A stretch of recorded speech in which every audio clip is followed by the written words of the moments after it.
Konban. This is our first time trying this Japanese, Korean, Italian type of place. And we heard a lot of great things about it. We haven't ordered anything yet, but once you enter, they give you this like tomato salad and then a non-alcoholic easy drink. So Joe already tried it and he said it was really good. So it was. Let's see.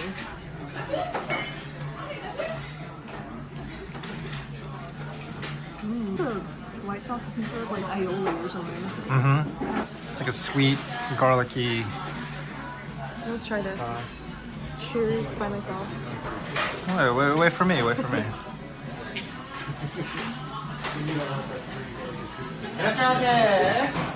Alright, we are done with our meal at Konban and it was friggin' delicious. Yum.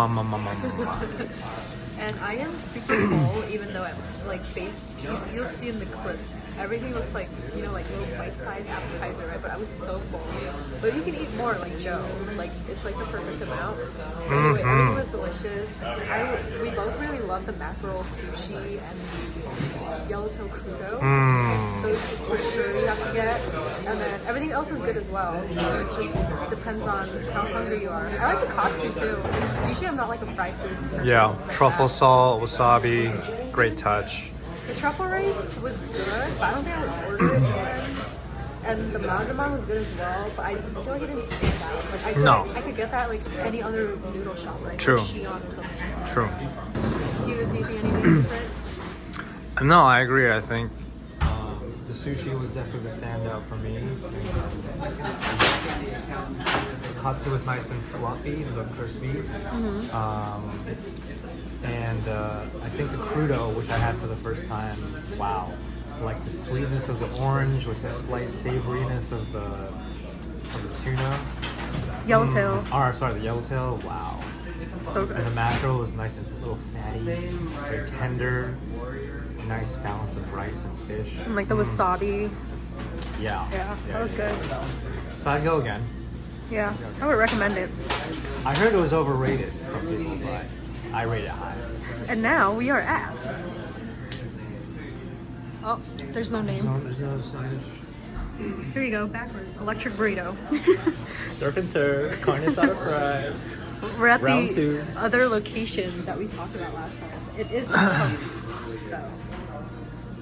Watch your Oh, finger. sorry, amateur vlogger.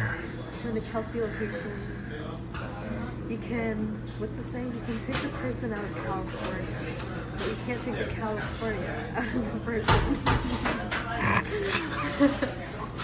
Oh.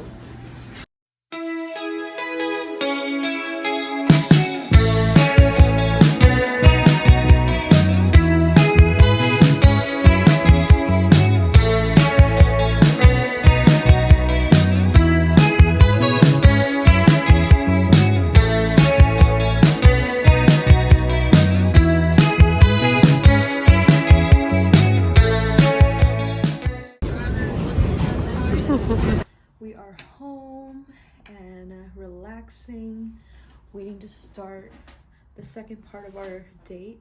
Oh, I forgot to mention that in this video or this weekend, it's actually my turn to plan our date. Joe and I switch off every month, and this month it's mine. So I really splurge on the food going to Konban because our date activity is actually at home and we're gonna build like a little mini model thing, which I'll show in a little bit.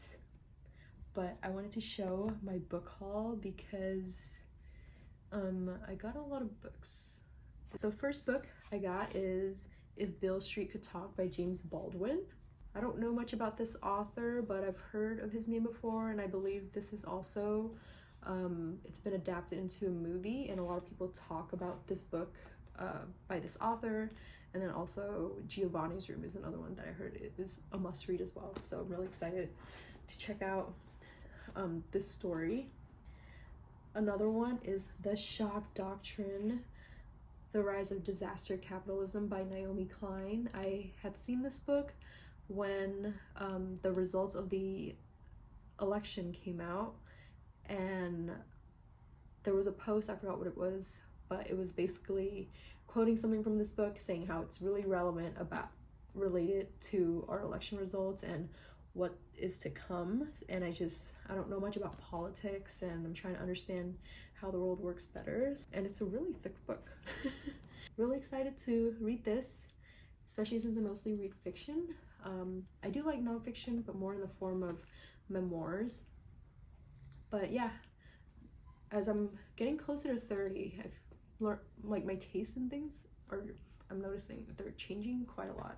This one is called The Simple Art of Killing a Woman by Patricia Mello, and I guess it's a, I don't know, oh, it's a book that was originally in Portuguese, and I'm really excited to read this. Lately I've noticed that I really like books by authors that aren't English speaking, or I guess from outside the US at least. And then when I looked this up on Goodreads, a lot of people had a lot of great things to say about it. That's usually what I refer to when I buy my books. And it's never failed me, but Book Talk has failed me many times. Yeah, so I'm really excited to get started on these 3 books.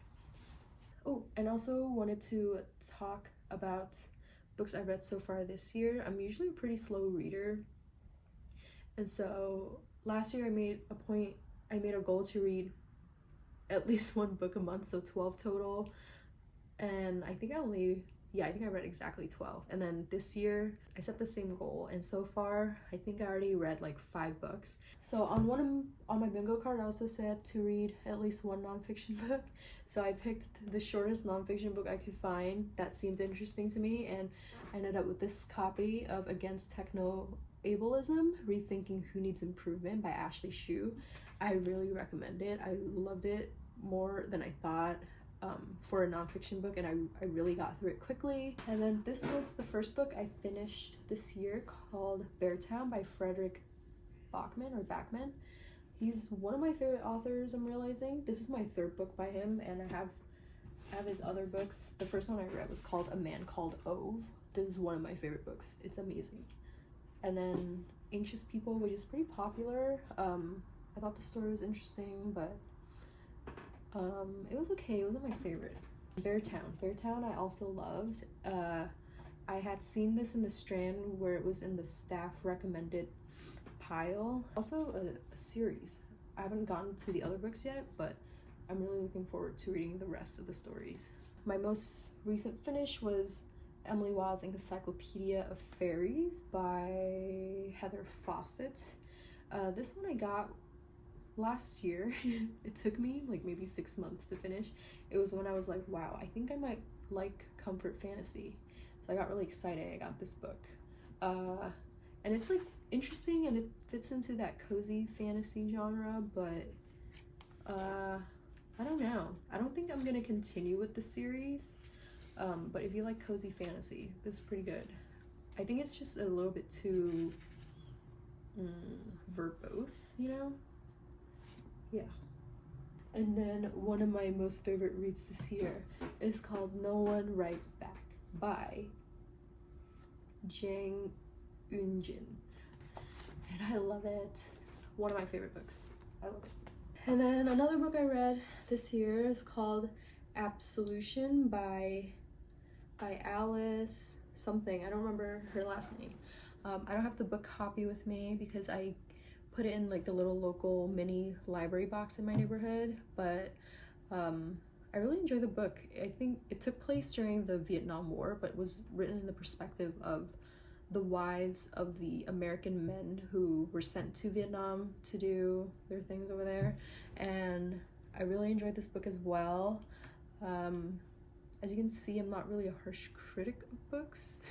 I either like it or I don't, and thankfully most of the books I read, I like it just because I already vet it in advance. But yeah, I really enjoyed this book as well, and I really like the author's style of writing, and so I have made a mental note to check out more of her books when I finish like this pile of books. Wow, it looks like a floating box in a floating can. Tonight, we are working on Happy Corner, Emily's flower shop, that I got a year ago because I thought it would be my new hobby, but it's harder than I thought. Like, I thought it was gonna be like Legos with clear instructions, but it's really hard. Bilbo. Ooh, don't lick paint, please. About 1 hour, 1 hour and a half, I don't know. We made this much progress. This is a flower rack, flower basket, crate, cell box, flower pot, flower pot. And then I repainted the pots for later, and yeah. Ah! We're like 10%. This is just one page of things to be assembled, and there's like 20 more pages.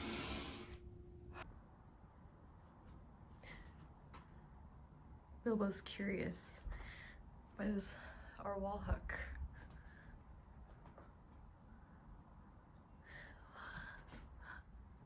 Hi, Bilbo. This guy, once we got him a cat tree, he's been climbing up surfaces like crazy that he knows he's not supposed to go on. Come on, no candles.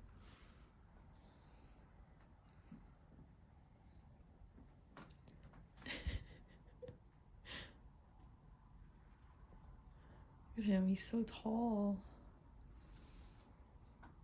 He's very respectful of all our stuff. He doesn't knock anything out. Good boy. My goodness. There you go.